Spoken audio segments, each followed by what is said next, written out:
চলে আসলাম সিঙ্গাপুরের পোলাও বিন আগে শহীদ ভাই। আসলে এখানে আসার উদ্দেশ্য সকালবেলা ঘুম থেকে উঠাইলো, উঠানোর পরে এক বড় ভাই করলো যে পোলাও বিন যাবো। পরে সে রেডিমেডি হইলো, গুছালুচা করলো, দুর্ঘটনার বসে আসতে পারলো না। পরে আমার শহীদ ভাই আছো হাফ প্যান্ট পরে পরে হাঁটতে বেরোইলাম এক্সারসাইজ করার জন্য। পরে শহীদ ভাই গেলো যে নো আজকে পোলাও বিন জামগা।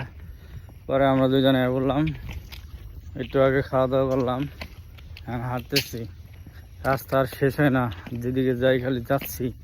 এই দেখেন রাস্তা পুরো জঙ্গল, অবস্থা পুরো খারাপ। যাই হোক আমরা হাঁটতেছি, দেখি হচ্ছে বেশি 1 ঘন্টায় না হাঁটুম। এখন বাজে 1:30 হলো